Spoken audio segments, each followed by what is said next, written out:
Muy bien, compañeros, pues buenos días. Vamos a dar inicio a nuestra charla de hoy. Vamos a hacer un acercamiento a la filosofía hermética, al ocultismo, con la intención de pues de dar a conocer, por un lado, esta filosofía que practicamos, que nos gusta, que es apasionante, que es profunda, espiritual y que a la vez pues es para que conozcan un modelo que estamos desarrollando de estudio, de crear una comunidad de estudio en la que a través de lecciones vamos profundizando en esta filosofía hermética. Entonces, bienvenidos. Les voy a compartir la presentación y voy a dar la explicación. Mariana, ¿me pudieras apoyar? Es que no sé cómo se hace para que no tenga yo que estar admitiendo a la gente, sino que se conecten en cuanto le den clic Ah, al ok, sí, enlace. déjame explicarte cómo, porque yo ya no puedo Ah, explicarle a nada. Pero ok, donde ok. dice participantes, Sí, abajito hay como un menú o como pa- unos puntitos ajá. y luego ya te dice como la habilitar sala de espera y si está seleccionado como con una palomita, pícale ahí mismo Ah, y se va a quitar. espérame, ¿por qué no veo esa opción acá? Sí, o hazme coanfitriona ¿Cuál, y a ver cuál, cuál si yo. dices que debo de quitar? ¿El que dice qué? El que dice habilitar sala de espera No, o ah, algo no, así.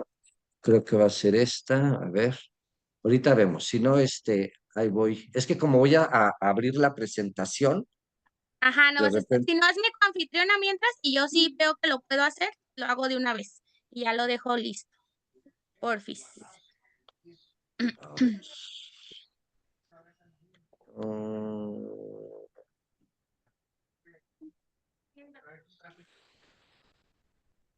a ver, ahí estás. Va, gracias, déjame asomo y ya te ayudo. Muy bien, entonces vamos a compartir la presentación. Muy bien, compañeros, vamos a empezar. Como les decía, vamos a hacer un acercamiento al ocultismo a través de la filosofía hermética. Dos palabras que son complicadas porque generan mucha suspicacia muchas veces, ¿no? Por un lado, la palabra ocultismo tendemos a asociarla con cosas como oscuras, satánicas, negativas, antirreligiosas o supersticiosas o que nos desvían de algún tipo de camino espiritual. Pero vamos a ver que la palabra ocultismo, pues es una castellanización de la palabra griega esotérico, ¿no? Que significa interior. La palabra esotérico significa interior y es opuesta a la palabra exotérico, exterior. Entonces, cuando hablamos de ocultismo, hablamos de un conocimiento interior, de un conocimiento que no se puede revelar porque es un conocimiento que se obtiene interiormente como resultado de ciertas prácticas, de ciertos conocimientos. Entonces, vamos a tratar de enfocar el tema. Siempre me gusta empezar así para quitar como ciertos prejuicios o elementos que puedan estorbar el continuar con la idea sin que quede como muy claro, ¿no? Desde el principio, que lo que estamos haciendo es acercarnos a una filosofía que nos invita a conocer que existe un conocimiento que no es racional, que no es intelectual, que no es lógico, sino que es un conocimiento, eh, fíjense la palabra, que se obtiene por medio de la aprehensión, ¿no? Aprehensión es hacerme de eso que cojo, que tomo. aprender con H es hacerlo mío, es un conocimiento que se integra. Entonces, la palabra ocultista u ocultismo hay que entenderla en ese contexto, como, como un conocimiento que se obtiene interiormente. Y el contexto histórico aceptado y apoyado por los historiadores, por los antropólogos, por los filósofos y por algunas corrientes de la psicología, es la filosofía hermética, ¿no? El concepto de filosofía hermética sí es todo un campo de estudio y de investigación porque es claramente fácil de seguir la huella de cómo se gestó, dónde se gestó, en qué consiste, para qué sirve, cómo influyó a lo largo de la historia, qué ha aportado al conocimiento, ¿no? La filosofía hermética es un tema apasionante. Y aquí lo que vemos aquí abajo, el símbolo, es un símbolo de la Rosa Cruz. Vamos a llegar a este concepto del movimiento Rosa Cruz y pues vean, simplemente es un símbolo que lo ves y dices, ¿qué significa todo eso, no? Pero van a ver que al final de la charla van a tener una idea, por lo menos una idea, de cómo es que se construyen estas imágenes, cuál es su intención, qué representa y a qué nos invita a entender y a conocer, ¿no? Esto que se ve así de repente tan raro, loco y misterioso, es, es un código de pensamiento y de conocimiento muy interesante. Bien, quiero empezar hablando un poquito de los orígenes, ¿no? Miren, es muy común, porque así lo maneja la cultura occidental, pensar que la filosofía pues se gesta en Grecia, ¿no? Porque pues hablamos de Aristóteles, de Platón, de Sócrates como los principales exponentes de la filosofía pues griega y que viene a permear todo el pensamiento occidental. Pero es muy, muy, muy importante entender que cuando estos filósofos existen, pues había un lugar en el mundo que era la cuna del pensamiento, de la civilización de ese momento, del conocimiento, que era Alejandría en Egipto. Con esto, vámonos muy en concreto, no me voy a extender porque luego me puedo extender mucho. Eh, en concreto, la filosofía se gesta y viene de Egipto. Cuando, cuando Alejandro Magno conquista todo el mundo conocido de su época, pues precisamente se funda la ciudad de Alejandría en Egipto, donde estaba la famosa biblioteca de Alejandría, donde nacieron los grandes pensadores y filósofos, la mayoría de aquellos tiempos, donde se gestaron y nacieron los primeros padres de la iglesia. Todo eso sucedió en Egipto. Esto nos lleva a, pues, hablar un poquito de lo que fue este Egipto alejandrino, ¿no? Que se conoce como el Egipto helénico o helenizado.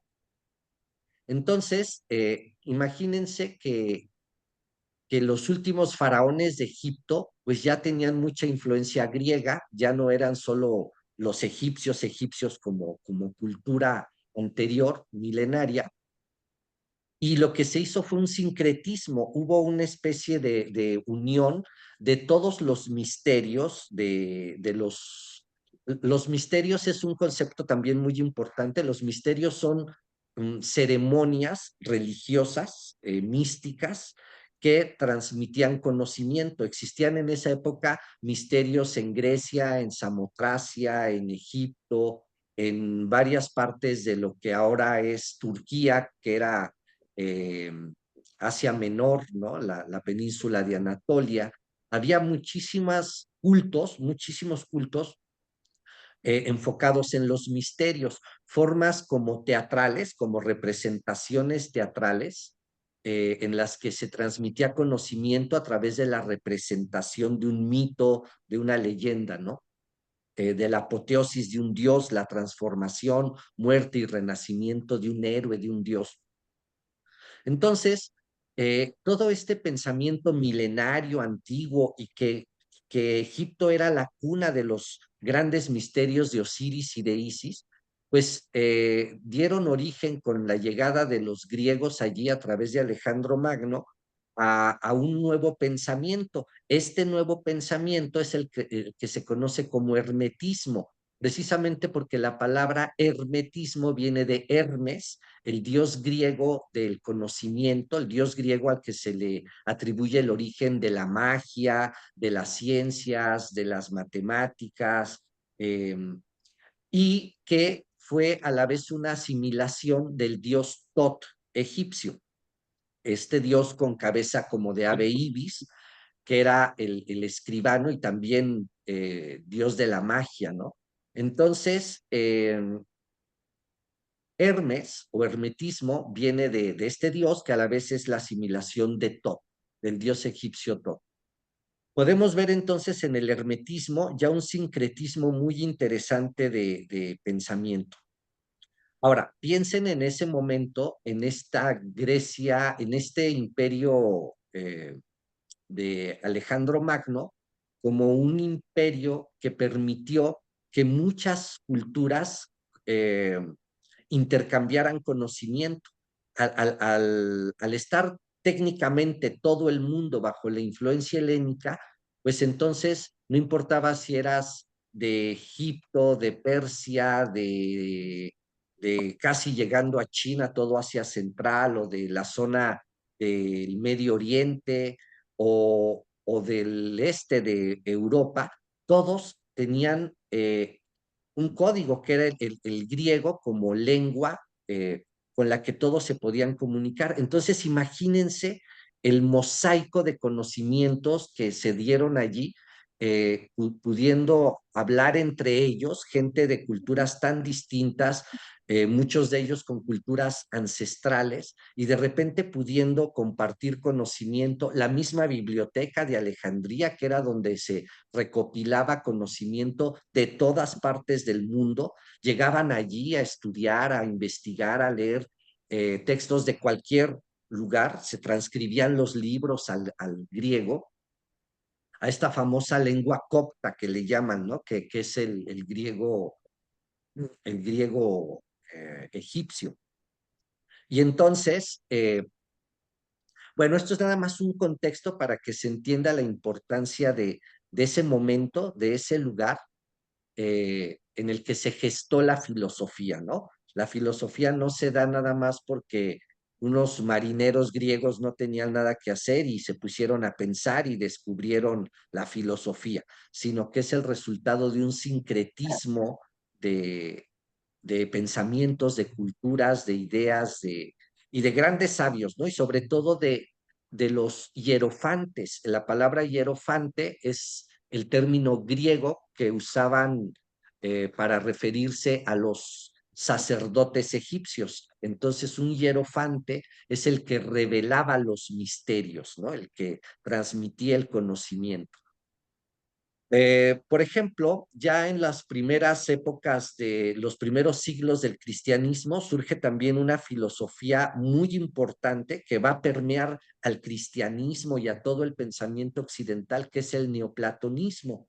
El neoplatonismo también se gesta en Egipto, ¿no? Los principales exponentes de estas ideas neoplatónicas. El neoplatonismo es una mezcla de ideas griegas, de ideas egipcias, de ideas cristianas, de ideas gnósticas, que se da en estos primeros siglos del cristianismo y que se da precisamente en Alejandría, en Egipto, ¿no? De allí era Plotino, que es el principal exponente, de allí era Amonio Sacas, el predecesor y como padre de toda esta filosofía del neoplatonismo.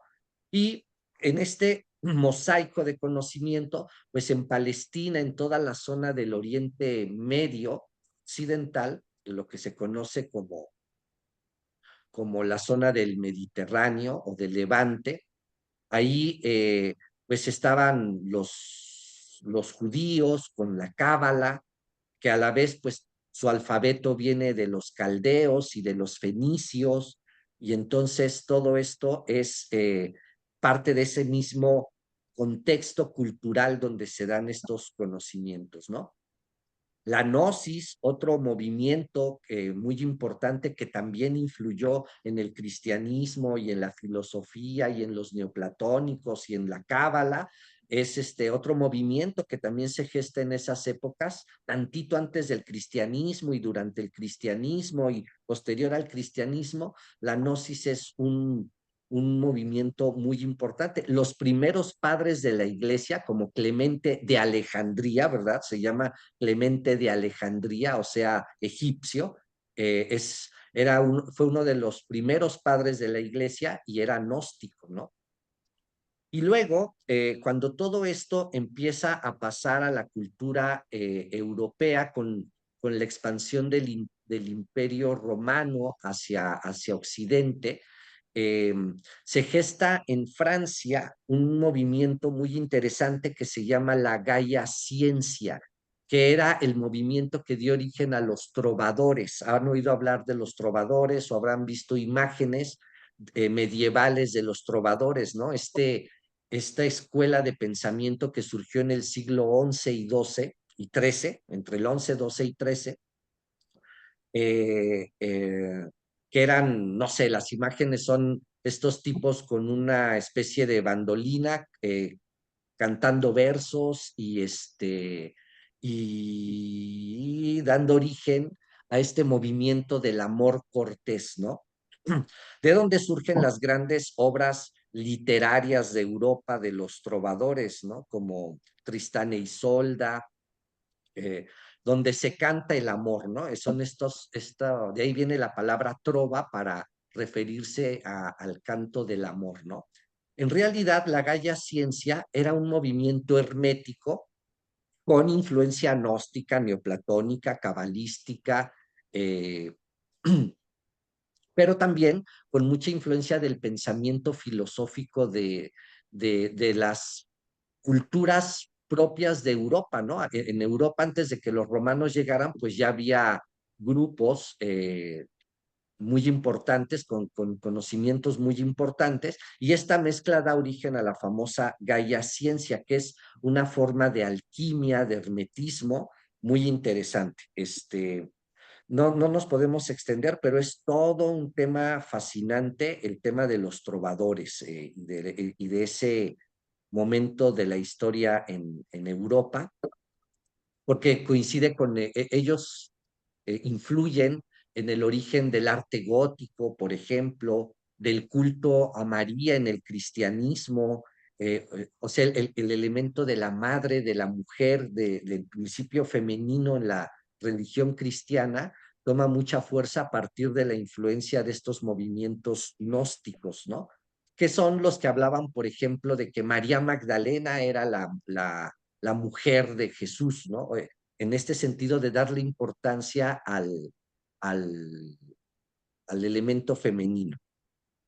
Y luego, pues durante todo ese mismo tiempo, se desarrolla una cábala, la cábala que se origina en Palestina de los judíos, pues cuando los judíos son expulsados de Palestina en el 70 después de Cristo, con la destrucción del templo, pues se van a Europa y ahí se gestan dos comunidades muy importantes, una en España y otra en Francia, y ahí es donde surgen las grandes escuelas de la cábala que conocemos actualmente y que se desarrolló durante la época medieval, ¿no?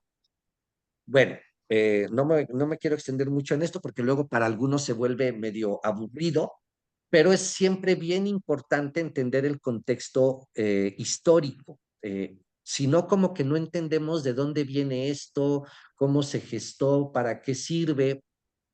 Y lo que yo estoy tratando de darles aquí es como una especie de visión abuelo de pájaro, de que vean la importancia de los hechos históricos para entender por qué surgen ciertos conocimientos, ¿no? O sea, si Alejandro Magno no hubiera conquistado todo el mundo conocido, no se hubiera dado este sincretismo de conocimiento en un lugar tan específico como la ciudad de Alejandría en Egipto, que sirvió como foco para que se conjuntaran tantas culturas y tantas ideas y surgieran estos modelos de pensamiento, ¿no? El mismo San Agustín, uno de los padres de la iglesia, era originalmente neoplatónico, ¿no? Y posteriormente, bueno, su experiencia espiritual lo llevó a enfocarse en el cristianismo, pero hay una gran influencia del neoplatonismo en el pensamiento de San Agustín, un padre importante de la iglesia.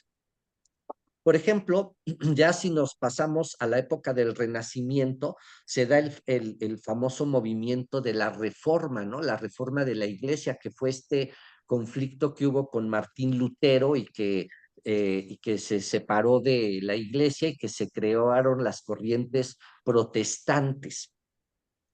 Aquí, y ya nada más comento esto porque es muy importante para llegar a donde vamos, que en ese momento de la Reforma, eh, algunos países de Europa adoptaron la reforma de Lutero y otros no, otros se quedaron como siendo fieles al Papa de Roma, ¿no?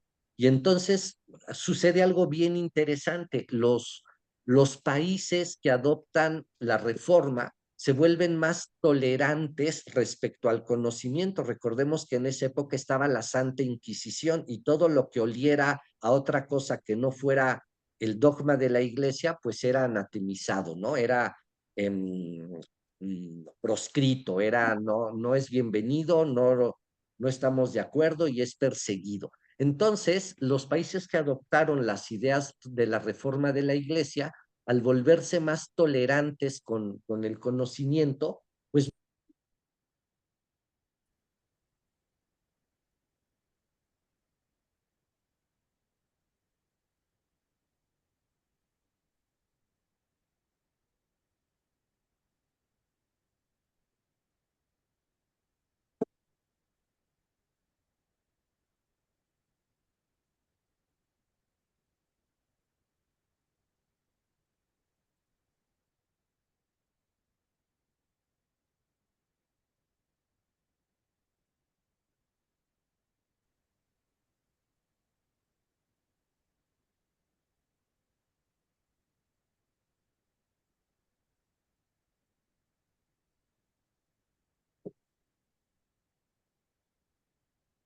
bueno, ¿ya me escuchan? ¿Sí? Me salí de, oiga, díganme en dónde se quedaron, por favor, porque yo nada más vi que de repente esto desapareció de la pantalla. Que Este, se volvieron más tolerantes con las ideas, con el conocimiento, los países que se fueron con Martín Lutero o que aceptaron esa reforma. ya. Muy bien, muchas gracias. ¿Sí está grabando esta cosa? Sí. Bien, déjenme, vuelvo a compartir la pantalla. ¿Dónde estábamos? ¿Dónde estábamos? Hacer esto. Permítanme, porque ya no sé qué pasó. Ok. Un segundito nada más me hacer esto.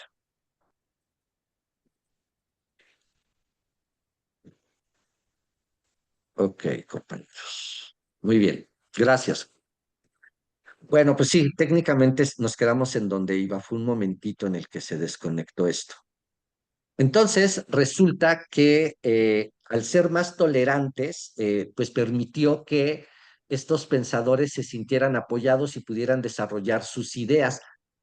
Obviamente, pues véanlo, esto influyó muchísimo. Los países que se quedaron bajo la tutela del papado de Roma, pues se quedaron en un pensamiento dogmático medieval, mientras que los países protestantes empezaron a gestar precisamente la filosofía. Si ven ahorita, las principales corrientes de pensamiento de Europa, pues son de origen alemán, ¿no?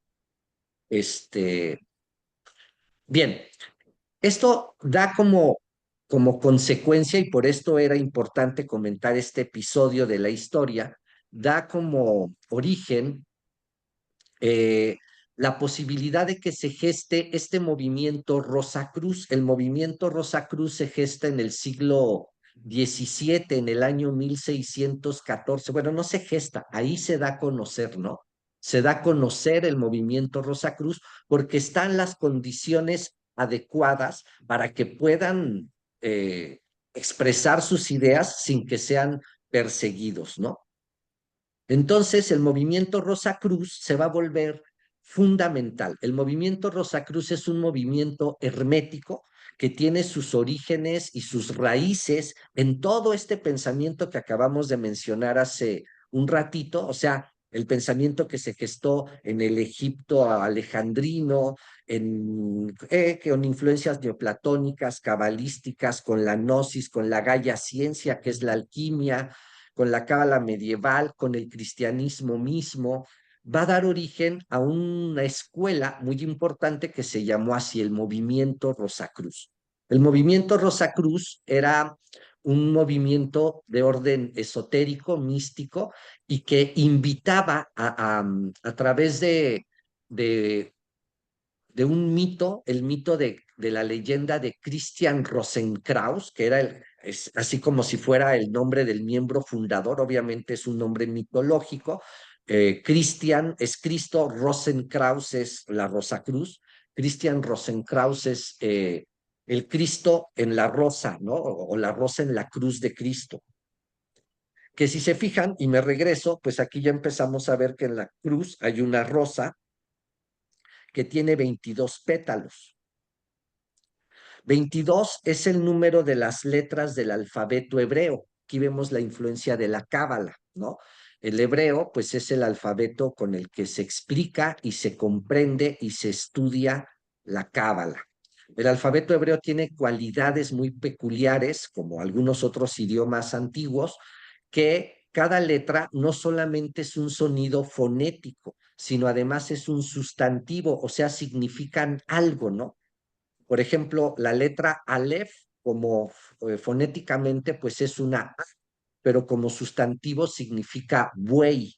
Y si se fijan desde el origen del alfabeto fenicio, la A fenicia era una especie de torito con cuernos, era así un símbolo muy chistoso que era como el triangulito con los cuernitos, como nuestra A mayúscula, pero volteada, ¿no? Y si se fijan, es una carita de toro. Entonces la A representa al toro, ¿no? O al buey.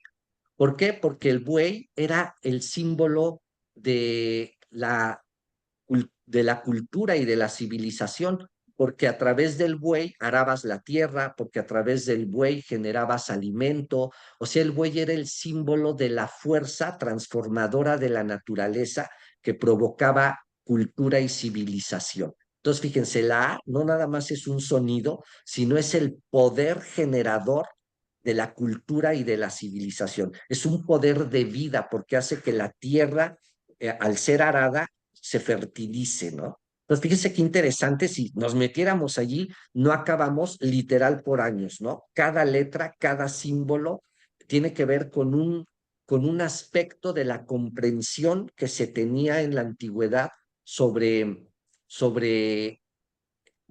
el sonido de las palabras como fuerzas creadoras. Fíjense, vámonos ahora al tema de la iglesia, de la Biblia, ¿no? En el principio, dice Juan, fue el verbo y el verbo era Dios, o sea, la palabra, ¿no? La palabra creadora. Y en el libro del Génesis dice, y dijo Dios, sea la luz y la luz fue. O sea, cuando Dios dijo, ¿no? El verbo habló, se expresó. Entonces, ya en los alfabetos estaba contenida toda la potencia creadora de la vida, del universo, de la cultura, de la civilización, de uno mismo, ¿no? Porque, por ejemplo, actualmente en psicología se sabe que si tú no eres capaz de expresar lo que sientes o piensas, pues genera frustración, genera represión, porque algo siento, pero no sé qué siento, porque ni siquiera sé ponerle nombre a lo que siento, ¿no? Poder nombrar las cosas es darles existencia y poder, es poder hacer algo con ello que puedo nombrar, ¿no? No por nada se dice que Dios le dio a Adán la prerrogativa de nombrar a las cosas, ¿no? De ponerles nombre. O sea, al ser humano le dio la prerrogativa de describir el mundo. Y esta palabra de describir el mundo se va a volver importantísima en toda esta charla de filosofía hermética, que es un acercamiento al ocultismo, ¿sí? Entonces aquí podemos ver en la rosa 22 pétalos que están asociados a las 22 letras del alfabeto hebreo, y podemos ver una división peculiar muy interesante, ¿no? La rosa tiene como 3 círculos concéntricos. El primero tiene, el interior tiene 3 secciones con 3 letras, una amarilla, una azul y una roja. Luego viene el círculo intermedio que tiene 7 letras, ¿sí? Y luego viene el círculo exterior que tiene 12 letras. Entonces tenemos un alfabeto que se va a dividir en 12 letras simples, 7 letras dobles y 3 letras madres. Luego explicamos eso si es necesario, pero ahorita nada más quédense con la idea de que hay una división de 12, 7 y 3 en las letras del alfabeto hebreo, que da las 22 letras. Muy bien, entonces llegamos desde el Egipto alejandrino hasta el siglo XVII con el movimiento Rosacruz como una especie de continuidad del pensamiento que nos permite entender el proceso de gestación de esta filosofía, ¿no? Vamos a ver algunos ejemplos de cómo funciona esto. Miren, qué interesante. Digo, no sé si está muy loco, pero es nada más como para que se den cuenta, ¿no? Miren, el tarot cabalístico, el alma del pensamiento. Vamos a hacer un paréntesis. ¿Por qué el tarot?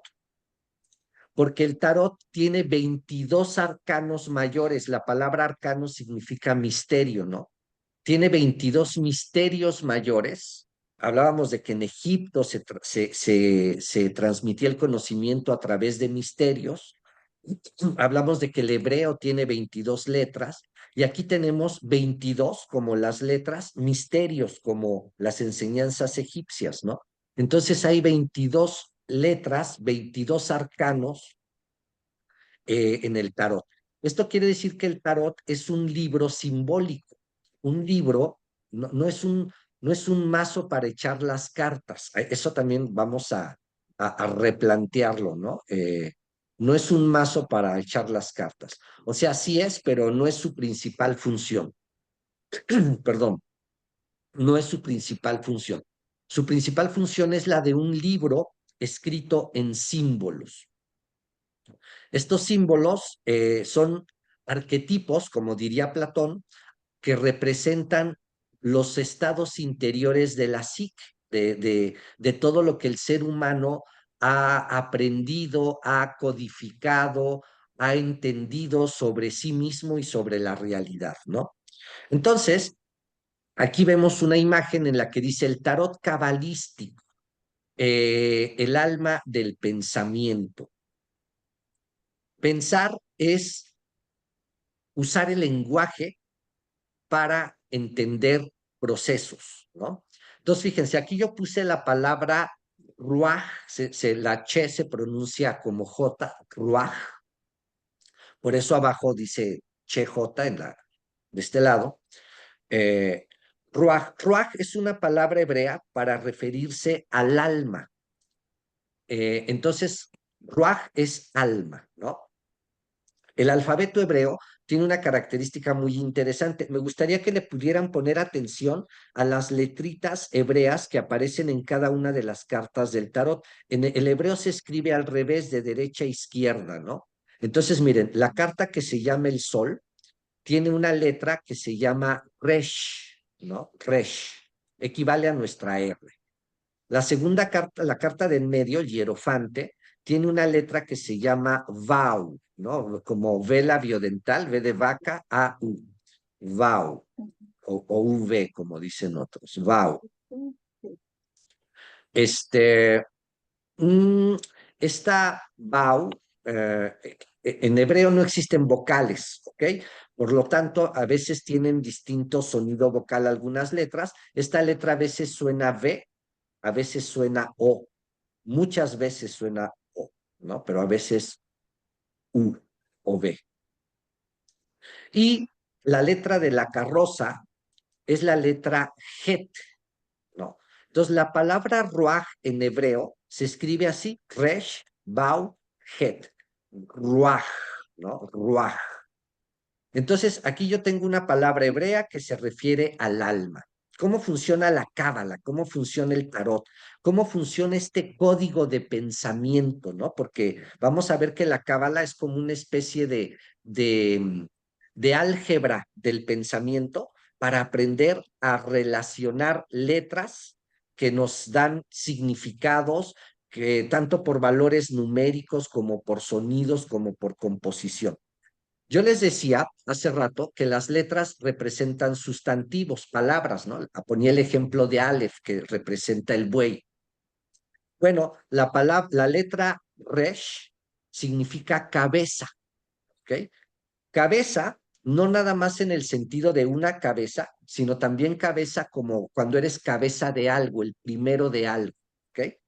Entonces, y observen que el sol es un sol con rostro, ¿no? Para hacer alusión a la cabeza o al rostro de Ruaj, que es un símbolo eh, de fuerza solar. Luego está Vau. Vau significa clavo o gancho.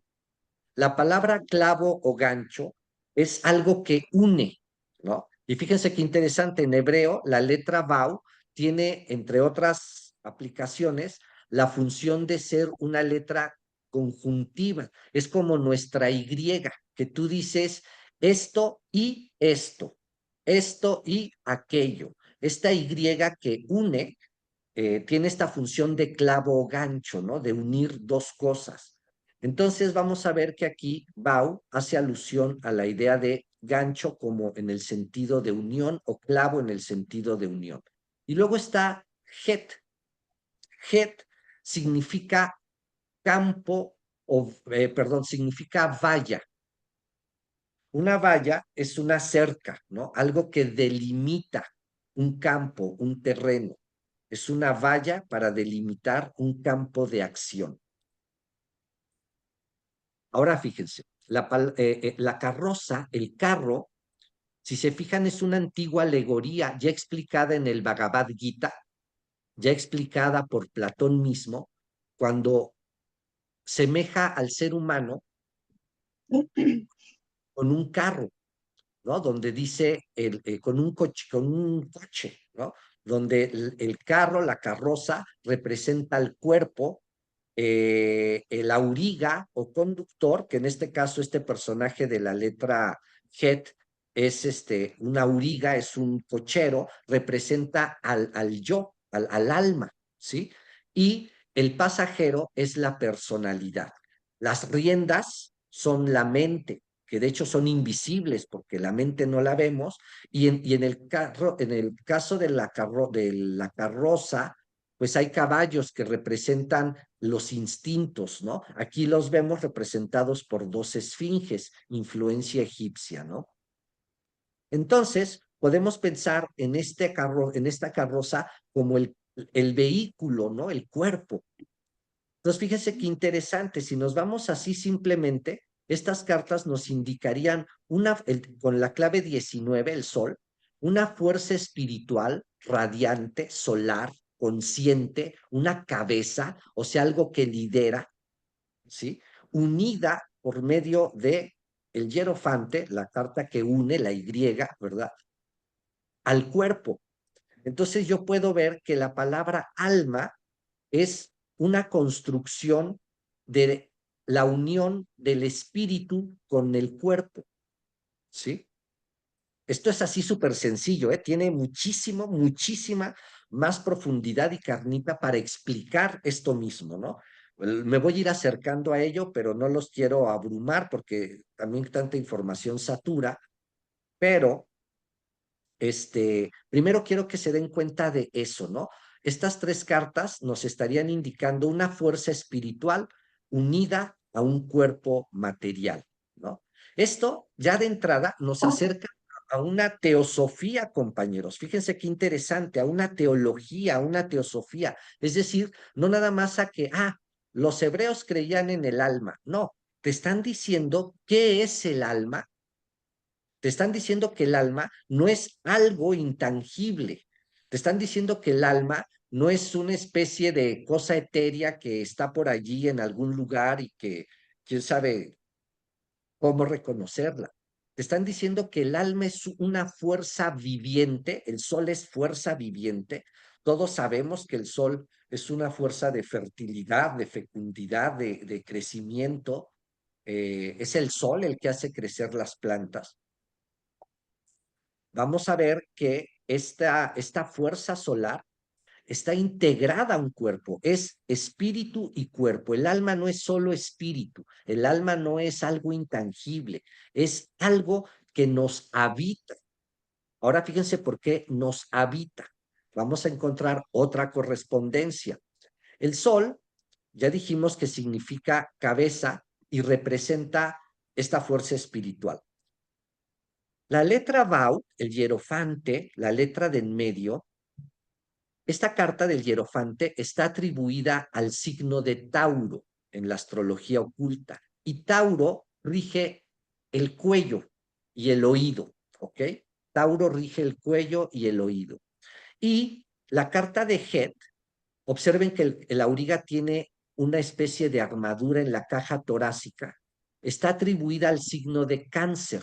Cáncer rige la caja torácica, ¿no? O sea, toda la parte superior del tronco, ¿no? Que resguarda los órganos blandos, donde está el corazón. Entonces, observen que aquí podríamos verlos desde allí como la cabeza unida al cuerpo por medio del cuello, ¿sí?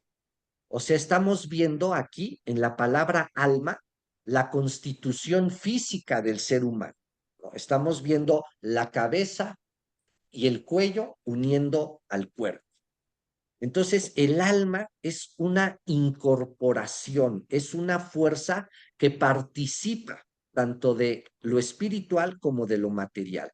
Participa, o sea, forma parte, no va y viene, no sube y baja, no a veces está y no está. No, el alma es una fuerza integradora de materia, de vida, ¿no? Fíjese cómo una palabra nos lleva a toda una serie de concepciones filosóficas, teológicas, teosóficas, sobre lo que significan estos conceptos tan abstractos, ¿no? Cuando uno piensa en el alma, dices, pues sepa la fregada, pues sí, el alma inmortal, el alma que se va al cielo, el alma que tengo yo adentro, pero quién sabe dónde y cómo funcione, ¿no? Y qué hace allí. En la filosofía hermética hay un conocimiento preciso, matemático y exacto que relaciona símbolos, letras y números, ¿no? Ya veremos al rato lo de los números. Pero ahorita estamos viendo, tratando de que ustedes puedan vislumbrar un poquito cómo en una palabra literal, o sea, si yo no quitara estos símbolos y solo estuvieran las tres letras, Resh, Vau y Het, yo tendría la palabra Ruach y me estarían diciendo todo esto que estamos comentando, ¿no? Los símbolos del tarot no son más que la representación gráfica de lo que las letras significan. Aquí el significado que estamos viendo no es de las cartas del tarot. Estas atribuciones son de las letras del alfabeto hebreo y las cartas del tarot son diseños gráficos de lo que simbolizan las letras, ¿no? Entonces, por ejemplo, ¿qué otra idea de unión tiene el hierofante? Piensen que el hierofante, si se fijan, es como una especie de papa, ¿no? El hierofante es el que revela los misterios. El papa es llamado pontífice. Pontífice significa hacedor de puentes. ¿Qué es un puente? Algo que une un lugar con otro, ¿no? Entonces, el pontífice es el puente que une a la tierra con el cielo, es el medio para que tú recibas la enseñanza del cielo, ¿no? Para que o tú asciendas al cielo o el cielo descienda a la tierra, ¿no? Es un medio, un gancho o clavo que une, un puente que une. Aquí vemos otra vez esta idea de unión, ¿se fijan? Es muy, muy interesante cómo se puede ir desarrollando todo esto. Vamos a dejar de compartir tantito. Vamos a comentar, porque como sé que es mucha información, me gustaría que participáramos y que me pudieran decir qué están comprendiendo, qué les parece, qué no les queda claro para que lo podamos como profundizar un poco.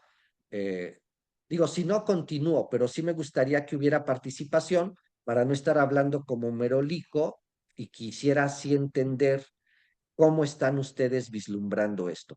Sobre todo los que de alguna manera no están aún en el grupo y no están tan familiarizados con las ideas, ¿qué les está pareciendo? ¿Quién gusta tomar la palabra, por favor?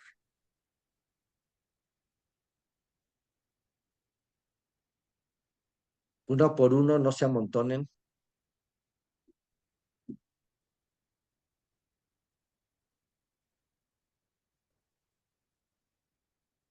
¿Nadie quiere? ¿No les parece raro, interesante, extraño? A ver, aquí alguien escribe en el chat que dice, soy nueva y es un nuevo descubrimiento para mí. Perfecto, eso es padrísimo. Cómo se nos abre de repente eh, las posibilidades de cosas que uno a veces ni se imaginaba que pudieran existir, ¿no? ¿Quién más, compañeros? Adelante, Ana, Vero. Pero no sirve tú, no estás abriendo tú.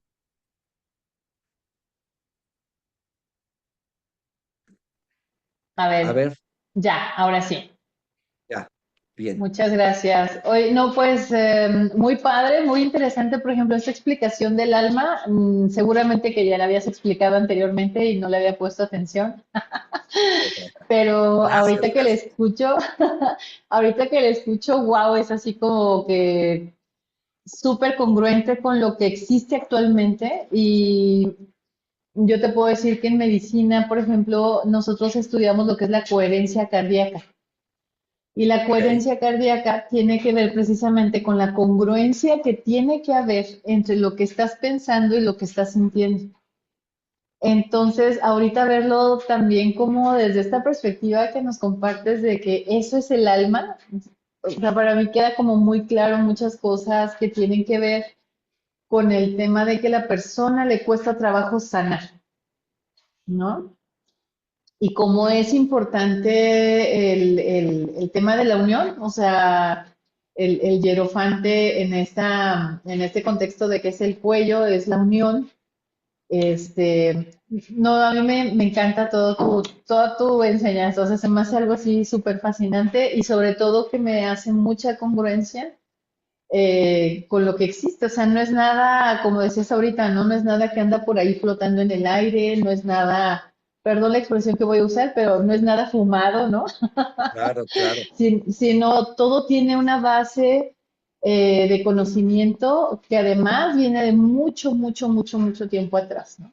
Entonces, no, súper padre este repaso. Vamos muy bien, gracias. Muchas gracias. Sí, exacto. Yo quise ponerles este tipo de ejemplos porque es un poco la manera en que funciona la cábala, ¿no? Y a veces todo el mundo habla de cábala o ha oído hablar de cábala, pero en realidad no sabe para qué es importante conocer las atribuciones del alfabeto hebreo, ¿no? Es para pensar, el alfabeto hebreo es un álgebra para pensar, aprender a pensar con otros conceptos y tener acceso a otras verdades, ¿no? Entonces sí, es apasionante. Adelante, Marce.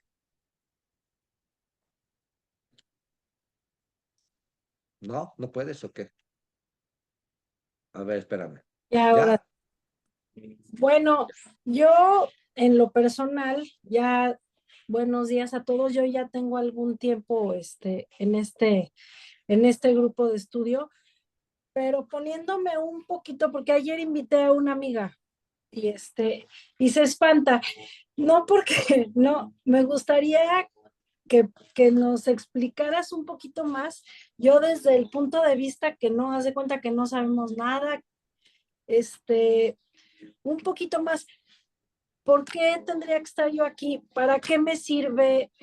Yo no sabía explicarle a mi amiga muy bien, porque se espantan cuando escuchan ocultismo. Luego le dije, es que estamos estudiando el tarot, igual se espantan, no, es del diablo. Pero muchísima gente piensa eso y muchas personas que tienen estudios, que tienen carreras, que tienen muchísimas cosas, sigue perdurando eso. Por eso yo me regresaría, Jorge, a otra vez los que no han levantado la mano, como que un poquito expliques esa parte, cómo yo se lo podría compartir a alguien más sin que se espante y por qué estoy aquí, por qué estamos aquí, porque yo realmente he tenido como muchas experiencias vivenciales de cómo he ido aprendiendo y he ido con la disciplina transformando muchas cosas en mi pensamiento, pero se hace difícil explicarlo. ¿Por qué van a ganar de estar aquí en este grupo de estudio? Yo como que estaría padre que lo resumieras un poco para nosotros también poder compartirlo, porque luego ya no sé ni qué decirles, ya mejor me quedo callada cuando se espantan cuando les platico algo del tarot, ¿no? Luego me dicen, es que Claro, voy a leer las cartas, digo, bueno, bueno, entonces, ya. sale, me voy a callar. Sí. No, no, no, está bien, está bien. Digo, a ver, lo que pasa es que en algunos aspectos creo que ya respondí a eso ahorita al principio, pero está bien, o sea que está padre que me comentes, porque es cierto, también a veces uno da por hecho que la gente va a entender ciertas cosas y no siempre sucede, ¿no? Yo creo que la manera de acercarse a este conocimiento tiene que tener mucha estructura y fundamento, ¿no? Lo primero, como yo empecé hoy la charla, ¿no? Explicando que la palabra ocultismo es una castellanización de la palabra esotérico, porque esotérico en griego significa interior. Entonces, cuando yo pienso que oculto es magia, es brujería, pues ya de ahí de entrada simplemente es desconocimiento, ¿no? Pero si entiendo que la palabra ocultismo viene de esotérico, que significa interior, y que, como mencioné al principio, interior es un conocimiento que se obtiene desde adentro como resultado de una experiencia viva, entonces, pues, de entrada, fíjate, hasta ahí es más padre, ¿no? Porque es un conocimiento que tú adquieres, o sea, nadie te va a adoctrinar, nadie te va a decir qué pensar, qué creer, no, al contrario, es tu propia experiencia interna la que te revela el conocimiento, ¿no? Ahí aparece tu hierofante, tu revelador de misterios, ¿no? Por eso Octauro es el oído, es escuchar esta voz interna de la intuición, ¿no? Es esta palabra que habla, ¿sí? El hierofante, cuello y oído, entonces es esta palabra que habla y que es escuchada, ¿no? Y que es revelada por nuestro ser interno. Entonces ya de entrada, la palabra esotérico bien entendida, nos quita de muchos prejuicios. Y dos, entender también lo que ya comenté hace un momento, pues que el tarot no es un mazo para echar las cartas, sino un libro escrito en símbolos. Algo que no dije hoy, porque otras veces que he dado esta charla, siempre lo repito y digo, va a decir lo mismo, es que eh, la, la subconsciencia, nuestra subconsciencia, tiene un lenguaje que le es propio, que es el símbolo, ¿no? Nuestra subconsciencia funciona a base de símbolos, así como nuestra conciencia funciona a base de conceptos, la subconsciencia funciona a base de símbolos. Entonces el tarot es un libro, no es un mazo para echar las cartas, pero es un libro escrito para el subconsciente. Por eso está escrito en símbolos, porque nos da información a nuestro subconsciente, ¿no? Entonces, ese es un dato importantísimo, pero como siempre lo digo, hoy lo quise obviar, pero sí es un dato básico, ¿no? Entender que el tarot no son cartas satánicas, sino son arquetipos, símbolos, imágenes que van directo a nuestro subconsciente. Es un libro como cualquier otro, ¿sí? Pero escrito en símbolos, en imágenes, ¿no? Entonces, esos dos argumentos son básicos. Y el tercer argumento importante es que hay que aprender a acercarnos a estos conocimientos, sí con pies de plomo, compañeros, ¿no? Con mucha estructura, porque también es cierto que hay mucha información fumada, como decía Navero hace rato, mucha información no veraz, mucha información equívoca, mucha información que en lugar de acercarnos a lo maravilloso, profundo, sagrado y espiritual que es este conocimiento, nos genera miedo, superstición, dudas y confusión, ¿no? Entonces, ¿cómo es la manera adecuada de acercarse a este conocimiento? Afortunadamente a ustedes les tocó esta época donde mucha información ya está dada, ¿no? A muchos de nosotros nos tocó estudiar en una época donde hacerte de ciertos libros, llegar a cierta información, poder compararla era complicado porque no había internet, tenías que tener los libros o creerte lo que te decía un libro sin poderlo constatar, ¿no? Porque no tenías el otro libro que había citado o no conocías a los autores de los que hacía referencia, pero ahorita tú puedes cotejar toda la información y ver qué tan veraz es, ¿no?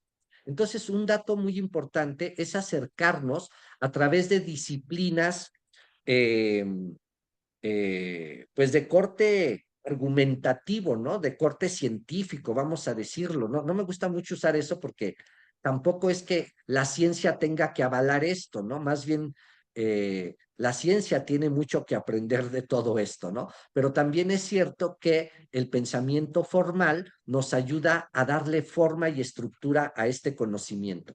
Por ejemplo, miren, de hecho tengo aquí precisamente a un poco de estas preguntas. Todos estos libros, todos estos, espérenme, son de una misma autora, ¿no? Ahorita se los muestro. Pensé que se iba a ver allí, pero ahorita se los muestro. Son, dice, ensayos reunidos, Lulio y Bruno. Ahorita explico qué es eso. Ensayos reunidos, ideas e ideales del Renacimiento en el norte de Europa. La filosofía oculta en la época isabelina, el iluminismo Rosacruz, la tradición hermética y Giordano Bruno. Entonces, todos estos libros son de una misma autora que es una historiadora. Es una historiadora reconocida, eh, así, ¿no? La gran historiadora del Renacimiento. Es una gran conocedora del Renacimiento y en todos estos libros ella explora bajo la disciplina dura de la historia, todos estos movimientos esotéricos, ¿no? La filosofía oculta en la época isabelina, ¿no? O sea, un tema bien concreto, cómo bajo el reinado de Isabel II de Inglaterra existieron magos como John Dee, fue la época en que se dio el movimiento Rosacruz. Luego tiene este otro libro, ¿no? El Iluminismo Rosacruz, donde explica el origen de este movimiento y explora históricamente las bases argumentativas para justificar el por qué existe este conocimiento, por qué se dio en ese momento histórico este conocimiento, ¿no? Yo les hablaba de 1614, ¿no? Cuando se da a conocer el movimiento Rosacruz. En 1600, 14 años antes, estaban quemando vivo a Giordano Bruno, ¿no? Y ella escribe, Giordano Bruno y la tradición hermética, ¿no? ¿Qué relación había entre todas estas formas de pensamiento y, y esta filosofía hermética, ¿no? Los ensayos reunidos, donde habla de Raimundo Lulio, un filósofo importantísimo, también con mucha influencia.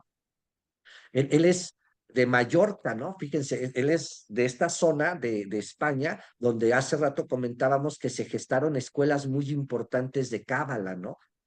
O sea, hay todo un hilo conductor si estudiamos, ¿no? Un hilo conductor que nos puede dar bases sólidas para este pensamiento, que no tiene que ver con grimorios, ¿no? Libros de hechizos y de brujerías y de amarres, y que eso es pura estupidez, ¿no?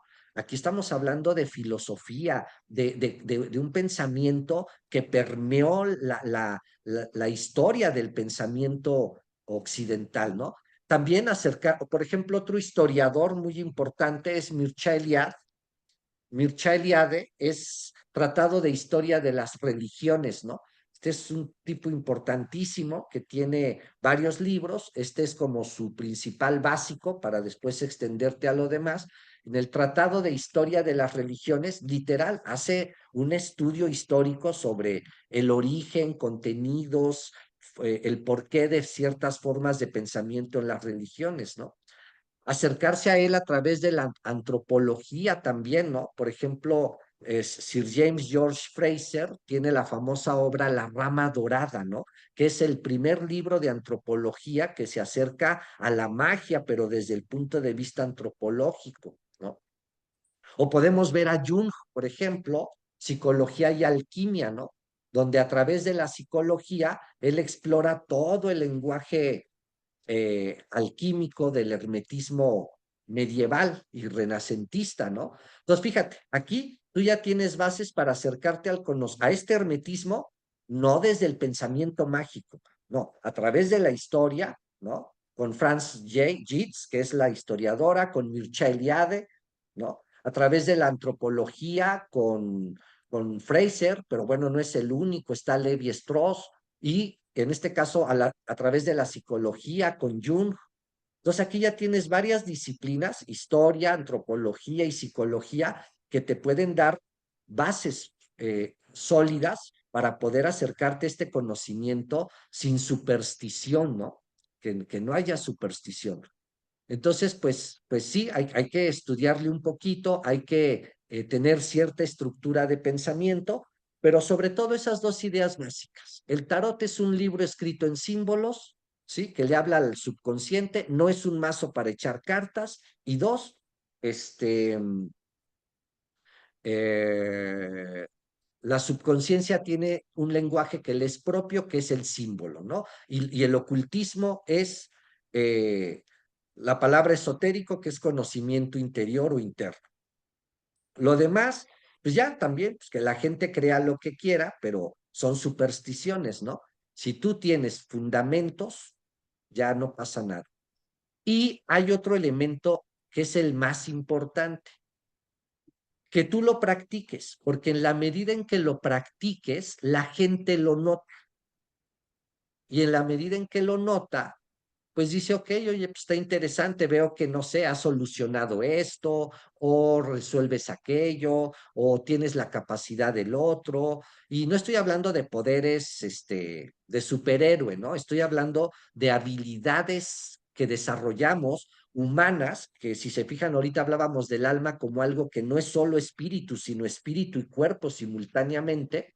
Las habilidades humanas incluyen habilidades de conciencia, que es espiritual, habilidades sociales, que tiene que ver con la personalidad, habilidades emocionales. O sea, el alma es la fuerza vital que en la medida en que sanamos, armoniza toda nuestra expresión de vida, ¿no? Entonces, cuando practicas, cambias, y cuando cambias, se nota. Y si se nota, es la mejor manera de que alguien diga, oye, invítame a eso que haces, ¿no? Pero hay que practicarlo. ¿Sí? ¿Hasta ahí vamos bien, compañeros? ¿Te responde eso, Marce?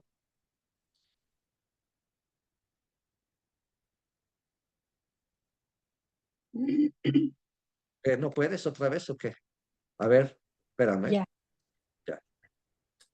Sí, sí, súper bien. La verdad, así está muchísimo más claro. No sé si pueda yo leer un pedacito de la carta que estamos viendo ahorita, que me pareció bien interesante. Son 5 líneas y lo he leído y está súper lindo y muy claro de lo que estamos viviendo ahorita, pero no sé si sea el momento que tú dime. Pues a ver, comparte, si le aporta esto que estamos viendo en este momento.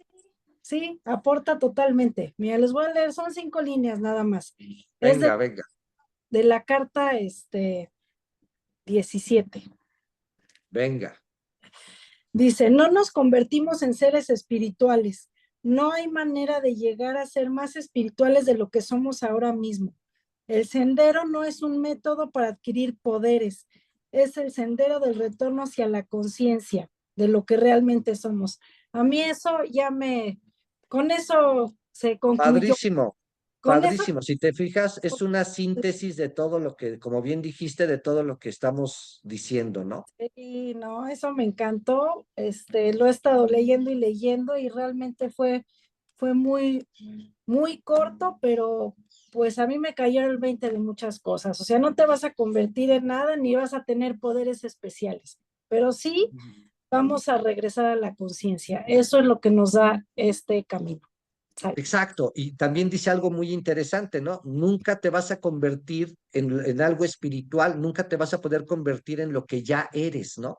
Y ahí ya te está dando una clave del verdadero pensamiento esotérico, que es, ya somos espíritus conscientes, nada más no lo actualizamos en nuestra experiencia vital, ¿no? El trabajo interno es cómo actualizar esta conciencia, por eso lo que buscamos es la conciencia, cómo actualizar esta conciencia de lo que ya somos en esto que estamos siendo, ¿no? Y que no me Ujú. permito vivirme desde esa plenitud espiritual, porque al final, si el espíritu es todo, no puede ser algo que está allá en algún lugar después de, ¿no? No tengo que hacer esto para. El espíritu ya es. Entonces, Ya más es. bien, como yo me pongo, ¿no? Ahora sí que ponme donde hay, dice el dicho, ¿no? Ponme donde hay. Hazte consciente de esto que ya es, que ahí está y que simplemente tienes que actualizar en tu conciencia. El problema es que nuestros miedos del ego, el sentir que perdemos poder, control, no nos deja soltarnos, ¿no? Porque es un acto de soltar, es un acto de fe, es un salto de fe, es un permitirnos explorar lo que en verdad somos a nivel interior. Muchas gracias, Marce. Sí, Eh, gracias. adelante, Bernardo. Ah, no te puedo, ya, espérame, dame chance. Ya, espérate, no, otra vez no. Es que no sé por qué. ¿Ahí Ahí será? estás, ahí estás. Sí, gracias. No, bueno, pues yo agradezco mucho la manera como llevaste esta primera hora. Me encantó el decir qué es el hermetismo, la filosofía hermética. Eso me da mucha luz porque libera, ¿no? De maraña, de lagañas, lo que no puede ser. El contexto histórico me ayudó muchísimo para comprender toda esta parte de conocimiento desde la historia no contada o a lo mejor a la que yo no había tenido acceso. Entonces a mí me pareció fundamental y me sigo todavía impactado con este símbolo que nos pusiste, porque no solamente, o sea, vienen ahí planetas, vienen ahí temas, símbolos, ¿no? De en este caso, los signos fijos, o sea, veo ahí cosas y otras cosas que no entiendo, ¿no? Unos cosas ahí como símbolos, no sé si son justo de la cábala o del hebreo, pero me pareció muy interesante esta conjunción entre tarot, historia, astrología, numerología y cómo se corresponden. A mí me ayuda mucho, yo estoy encantado y pues con muchas ganas de aprender. He estudiado algunas cosas, poquito, pero la manera en que aquí los conjuntas y lo expones me parece que da mucha luz y no se queda uno solo en la superficie. Es una invitación a las aguas profundas desde una perspectiva pues que puede ayudar muchísimo al trabajo y al conocimiento, a la sabiduría. Entonces yo estoy muy contento, nada más quería comentar. Excelente, muchísimas gracias, Bernardo. Este, sí, miren, esto que comenta Bernardo a mí me gusta lo que comenta porque, pues, a mí me encanta tanto esto que cuando veo que alguien lo puede vislumbrar, valorar, digo, qué buena onda que se da cuenta de hacia dónde va esto, ¿no? Este, este conocimiento al que les estamos invitando a formar parte de esta comunidad de estudio está considerado un doctorado en doctrinas esotéricas, ¿no? Y literal, es un doctorado en doctrinas esotéricas. Si lo llevamos el método como va, te vuelves experto porque hay una manera adecuada de acercarte, de practicarlo, de estudiarlo, de vivirlo, que hace que te vayas aprendiendo los conceptos, la teoría, pero también los métodos, la práctica, y, hasta que llega un momento en que estos símbolos empiezan a formar parte de tu estructura subconsciente. Si el símbolo es el lenguaje del subconsciente, lo importante es hacer que estos símbolos permeen tu subconsciente para que entonces empieces o aprendas a pensar desde este proceso asociativo del símbolo. Es maravilloso. Obviamente, un grupo, pues es difícil que dure tantos años, digo es posible, pero es difícil, pero siempre les comento que el material de este doctorado es para 13 años ininterrumpidos de estudio, ¿no?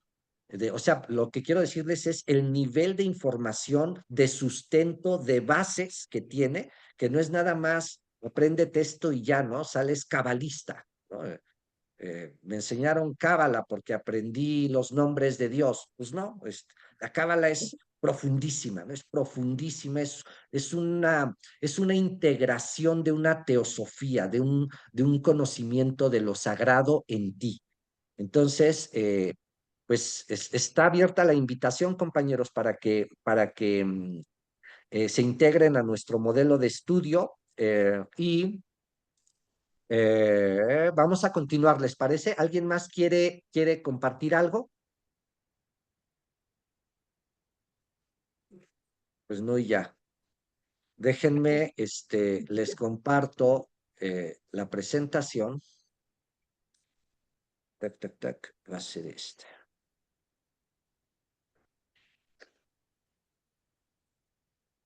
Ok. Ok, compañeros. Entonces fíjense qué interesante ya para cerrar esta parte de aquí, cómo esto nos permite tener una idea de una de las formas de acercarnos y de la importancia del alfabeto hebreo, ¿no? No se trata de aprender el idioma, ¿eh? Obviamente aprendes cosas, aprendes palabras, pero no es que aprendas clases de hebreo, no. Es importante entender el alfabeto, porque como ya vimos, el alfabeto tiene conceptos, sonidos, pero también números, ¿no? Y esto es lo que permite la famosa cábala. La cábala es la capacidad de interacción de todos estos elementos para encontrar los significados internos de una palabra. Entonces, en hebreo, ruach no nada más significa alma, sino es una estructura simbólica de qué es el alma, ¿no? Eso es lo valioso de los alfabetos sagrados.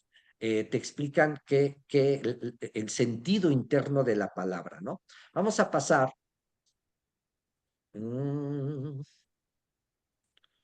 ¿Por qué no corre? Ya corrió.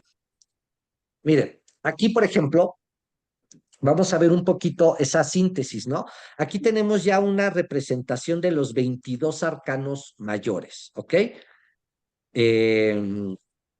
Esta carta que está hasta arriba es el loco, esta es la que es Aleph, el buey, el poder cultural, o sea, el espíritu que va a venir a manifestarse en todas estas experiencias vitales, ¿no?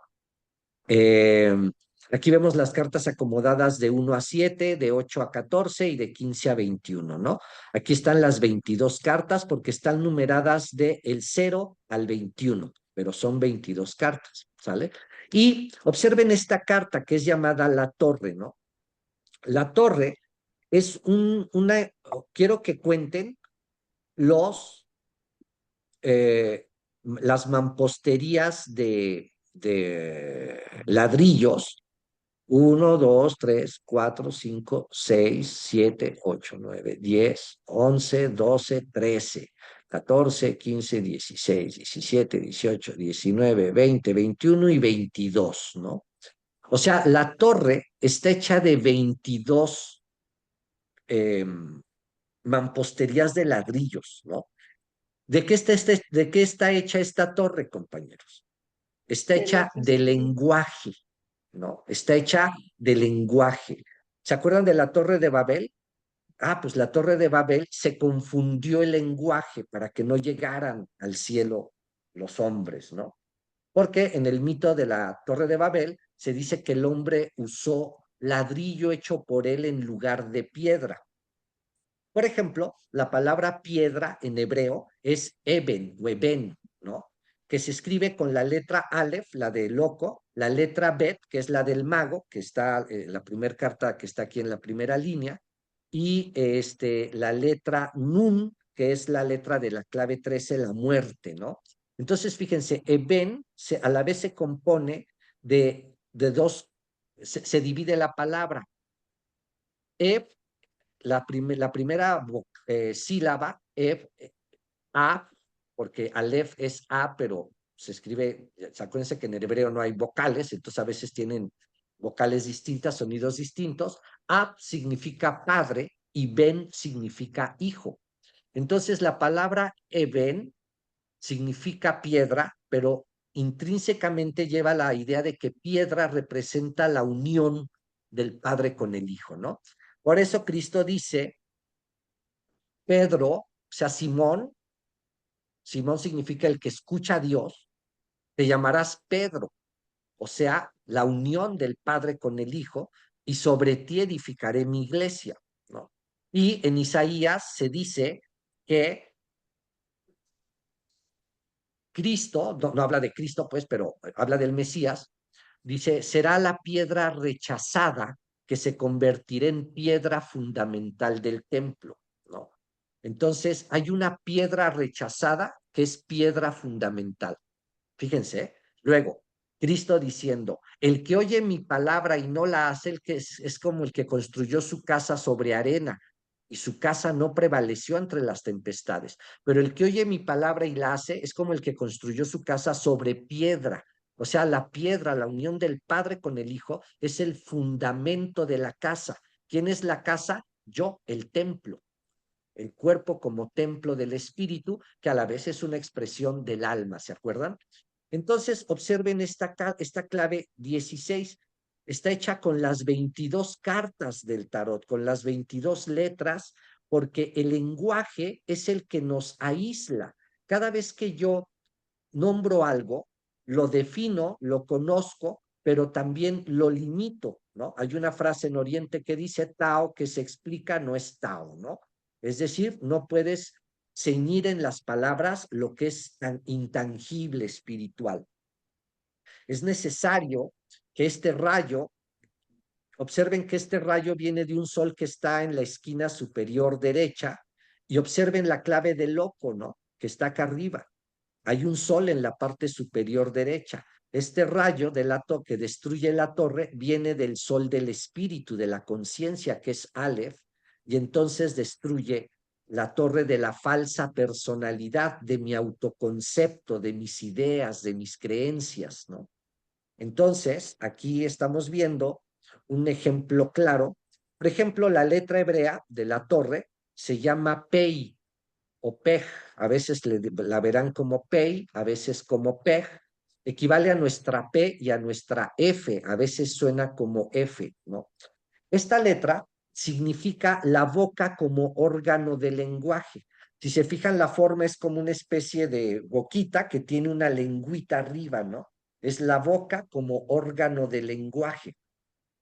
Entonces, el lenguaje es el que construye nuestra realidad, ¿no? Pero también nos ciñe. Observen que la letra Het que vimos en la palabra Ruach significaba una valla que delimita un terreno. Ahora observen cómo ese terreno está delimitado aquí a un risco en el que estoy aislado. Yo soy yo, tú estás allá, tú allá, y cada quien valiendo mami por su lado, y perdemos la conciencia de unidad de la que en realidad formamos todos, ¿no? Todos somos una conciencia de unidad de la cual no somos conscientes, y eso es de lo que el texto que nos leyó hace un ratito nuestra compañera Marce, ¿no?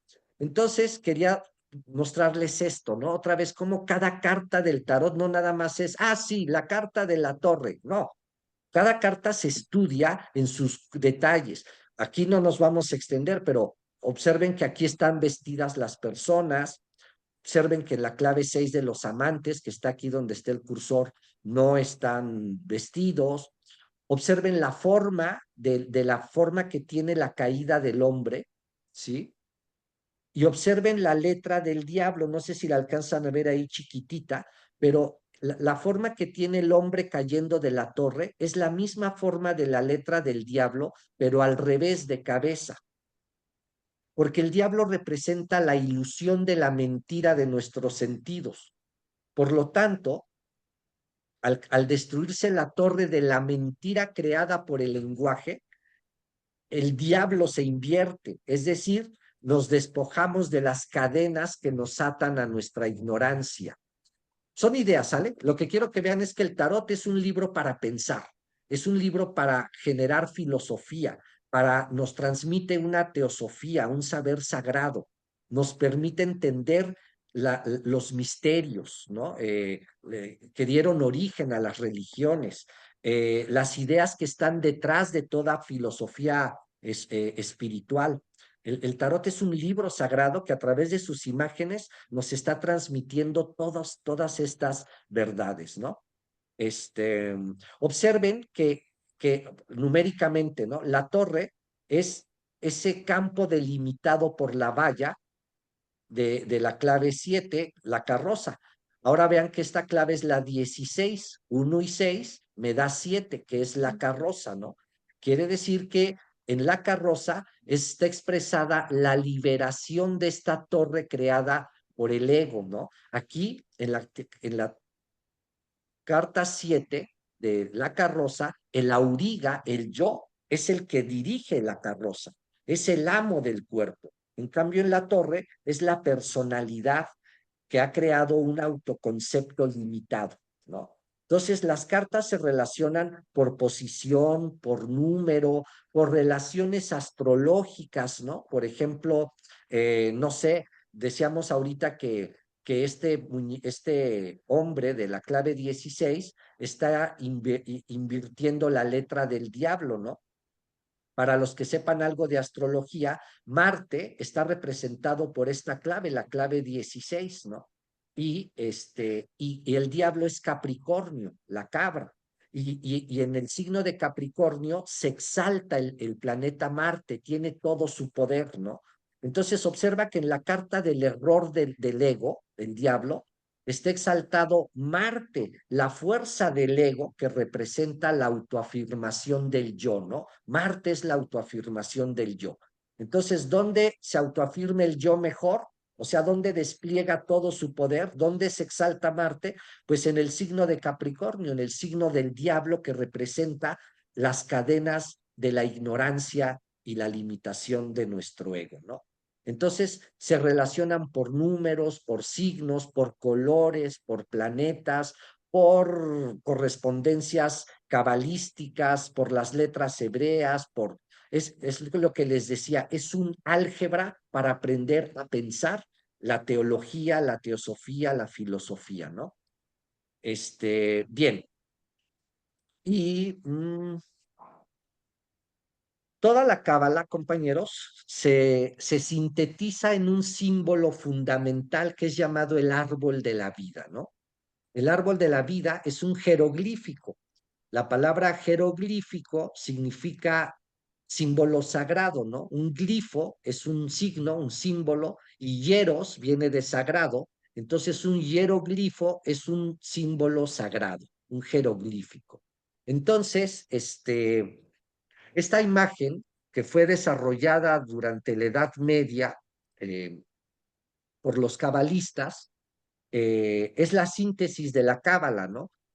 Aquí vemos una figura que se compone de 10 esferas que van a representar los 10 números y 10 estados de conciencia, ¿sí? Y 22 senderos. Estos 22 senderos son, si se fijan, las 22 cartas del tarot, ¿no? Estas 22 claves representan las uniones con los distintos estados o niveles de conciencia o de la experiencia del ser o del alma, ¿no? En la Biblia se dice que cuando Dios creó el paraíso, creó dos árboles entre todos, Uno era el árbol de la ciencia del bien y del mal y otro era el árbol de la vida. Del árbol de la ciencia del bien y del mal les dijo que no comieran y el árbol de la vida lo puso en el centro del paraíso. Cuando Adán y Eva comen del árbol de la ciencia del bien y del mal, son expulsados del paraíso y Dios protege al árbol de la vida con un querubín, con una espada flamígera para que impida el paso al árbol de la vida. Y dice Dios, he aquí que el hombre es ahora como uno de nosotros, conociendo el bien y el mal. Que no estire su mano y coma ahora del árbol de la vida y viva para siempre. O sea, que el árbol de la vida es el árbol que le restituye el paraíso y la inmortalidad perdida por haber comido del otro árbol, ¿no? Del árbol de la ciencia del bien y del mal. Entonces, el árbol de la vida es llamado el sendero del retorno.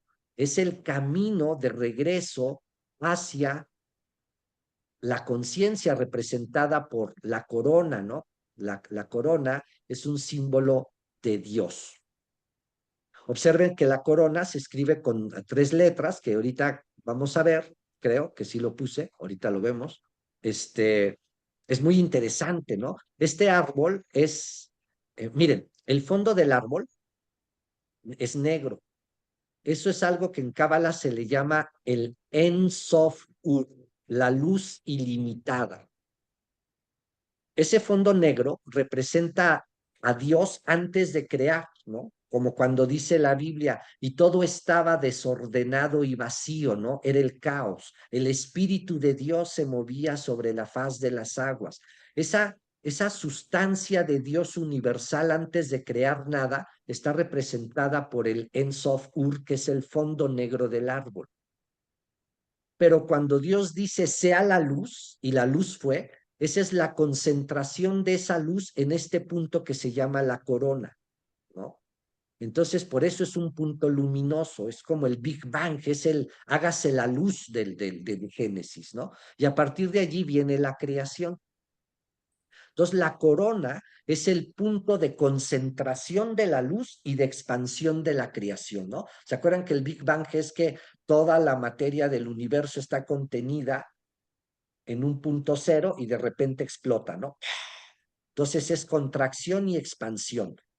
La famosa respiración de Brahma de los hindúes, ¿no?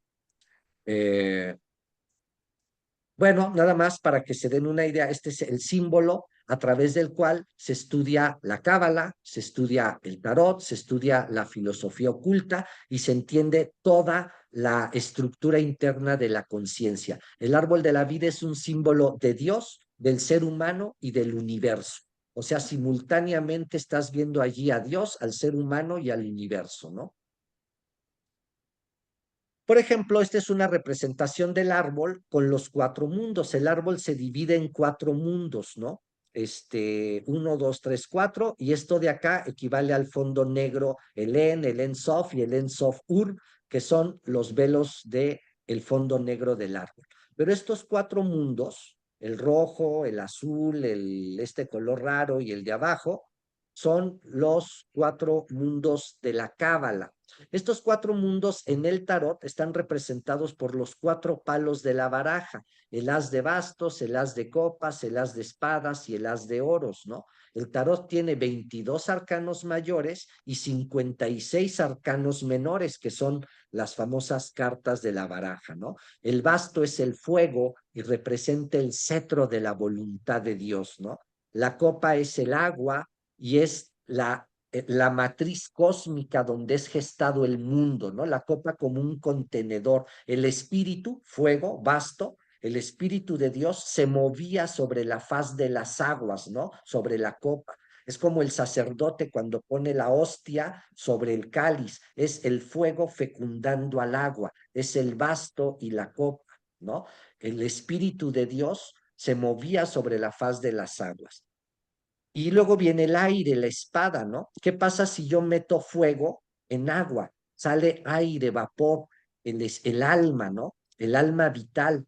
Entonces, el aire como símbolo, el fuego como símbolo del espíritu, el agua como símbolo de la materia universal que es fecundada, el aire como símbolo del alma racional que emerge de la unión del padre con la madre, sale el hijo, el aire, y entonces es creada la materia, la tierra, la vida, que es el haz de oros, ¿no? Entonces observen que los 4 mundos de la Cábala son en realidad las 4 letras del nombre de Dios. En hebreo el nombre de Dios es Yud, He, Bab, He. Fuego, agua, aire y tierra. Yud, He, Bab, He. Entonces, toda la Cábala no es sino el desarrollo de las 4 letras del nombre de Dios, ¿no? Toda la Cábala está resumido en esas 4 letras. Bien, son ideas, ¿eh? Y miren, aquí está Keter. Keter se escribe con la letra Kaf. Observen aquí, vámonos, acuérdense que es de derecha a izquierda. La Kaf parece como una C al revés, aquí en la carta de la Rueda de la Fortuna. Luego está la letra Tau, que es la última letra del alfabeto hebreo, equivale a nuestra T, Tau. Y luego está Resh, que Ter, ¿no? ¿Se acuerdan que Ruach era con R, que Ter termina en R?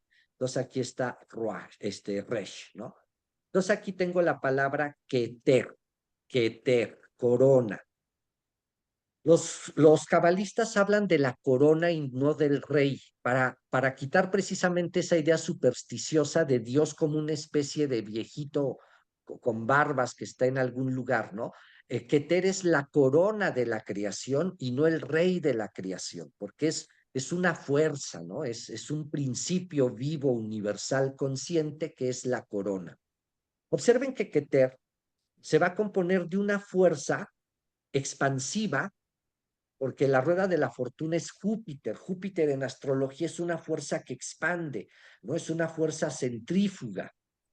Y luego está Keter, Tau, que es la carta de en medio del mundo, que es Saturno. Saturno en astrología es una fuerza constrictiva, opuesta, ¿no? Entonces Júpiter expande, Saturno constriñe.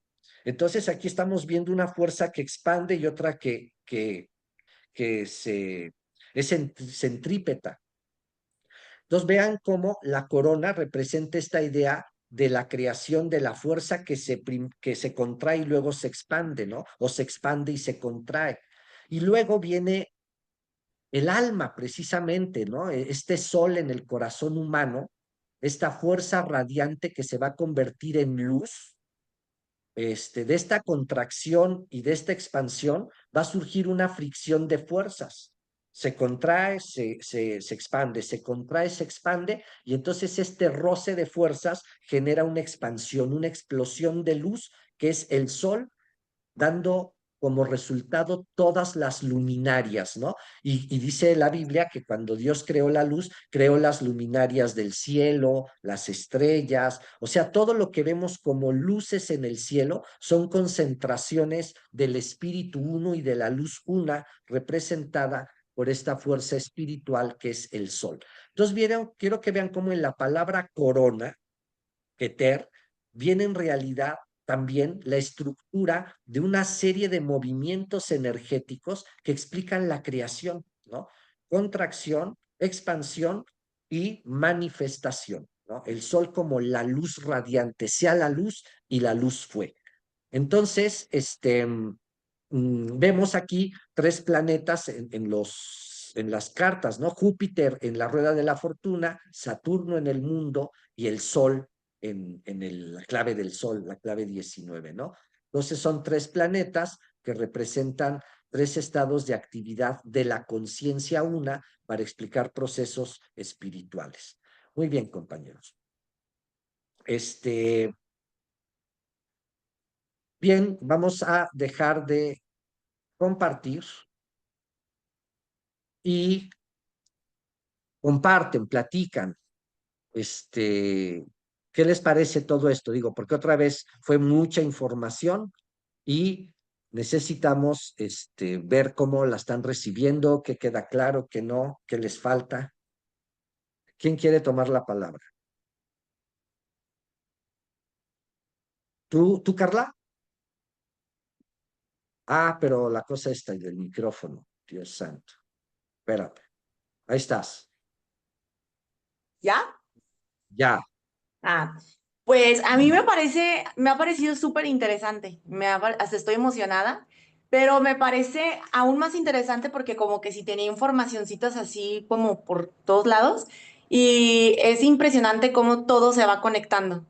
Y pues bueno, la verdad es de que no tenía la menor idea pues que era como, bueno, como por así decirlo, como el tarot, pero está muy interesante también cómo lo explicas y como con bases históricas y teóricas, entonces la verdad es de que está muy interesante. Me gustó mucho, sí quisiera que después platicaras de los trovadores, que me quedé ahí Ah, y ya, sí, gracias. pues, gracias.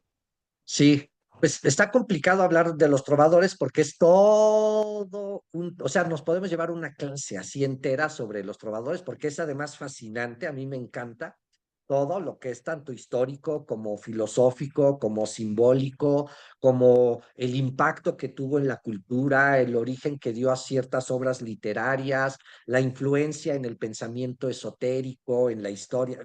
Es todo un tema, pero es fascinante. Te recomiendo un libro que se llama Amor y Occidente. Es un ensayo maravilloso sobre el tema. De hecho, es el mejor libro que existe. Cualquier autor que leas te va a remitir a este personaje. Nada más no me acuerdo el nombre del autor, creo que es Denis algo. No sé, no voy a saber dónde esté en este momento, pero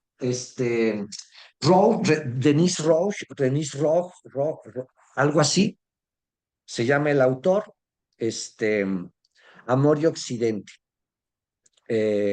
Maravilloso libro, ¿eh? A quien les guste leer y aprender y entender, ese libro es una maravilla. Pero también con gusto, en algún momento a lo mejor armamos una charla así independiente de todo esto, como para explicar otros temas. No tenemos qué.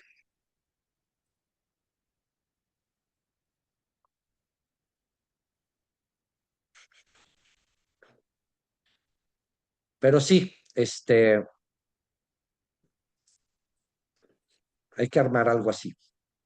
¿Por qué se está abriendo de esta manera el chat? No tenemos acceso al micrófono.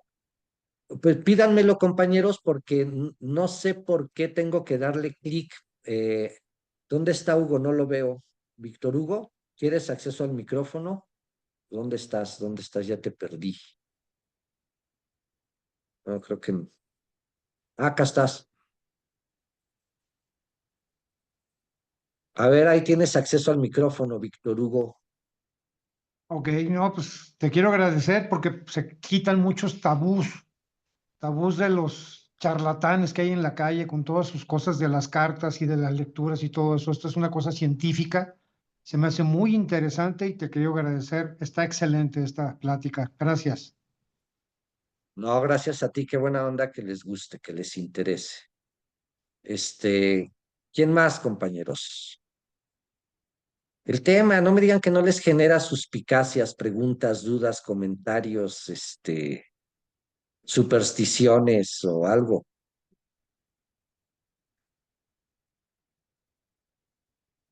Mm,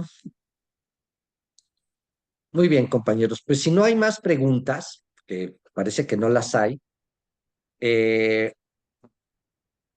doy por terminada la charla, agradeciéndoles de antemano su interés, su participación y el que se den permiso. Ah, tú, Pilar, quieres hablar. A ver, venga, déjate, te tengo que. Ahí estás. Ok, ahí se escucha. Sí,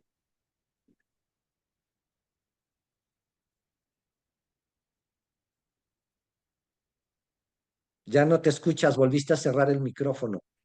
A ver, espérate. A ver, habla. ¿Así se escucha? Sí, ahí ya no le ¿Ya? muevas. Ok, Ya no le muevas. ya no lo muevo. Bien, les decía que, bueno, para comentar que yo lo entiendo como un proceso iniciático, como una transformación, bueno, interna.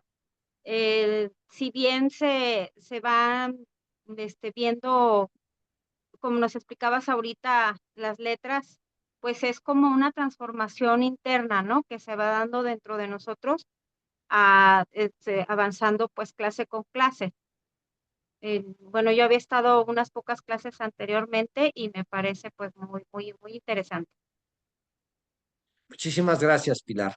Así es un camino iniciático, ¿no? Pero hay que entender que iniciación es un proceso propio e interno.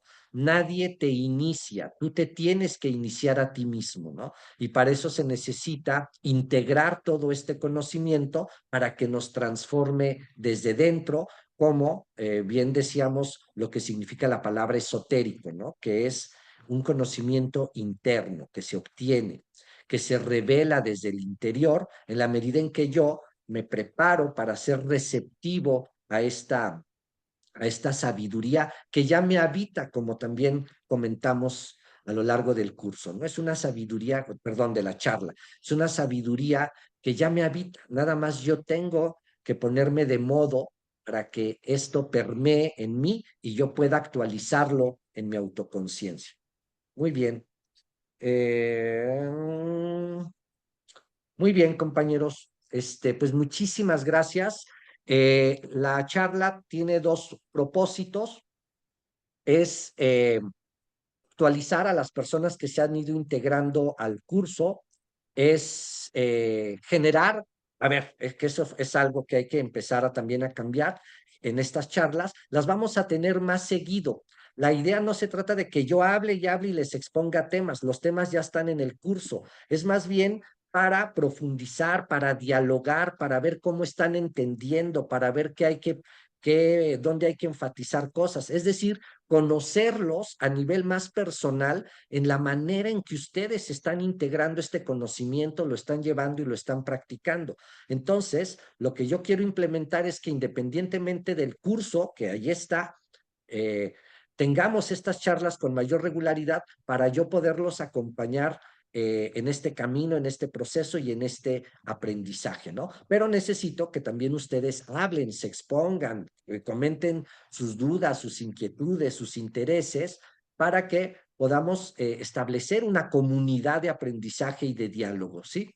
Y la otra es invitar a la gente que no se ha integrado al curso, pues que no esté perdiendo el tiempo y que se ponga a trabajar en este camino que es súper interesante y que se acerquen a las personas interesadas en integrarse, escriban a cualquiera de los grupos donde hayas recibido esta información, porque se mandó a varios grupos, no sé de dónde viste la conexión y te conectaste, pero ya sea que conmigo, con Mariana o con Cuautli, podemos ver el tema de tanto de integrarte al curso como, y esto es lo más importante, como de explicarte el modo de integrarte, ¿no? Porque como es un curso que va caminando, va caminando, va caminando, hay una forma que nosotros hemos diseñado para que te puedas integrar y te vayas poniendo al corriente y vayas trabajando con nosotros. ¿Sale? ¿Les parece bien? Entonces, les mando un saludo, que tengan bonito fin de semana y estamos en contacto. Gracias.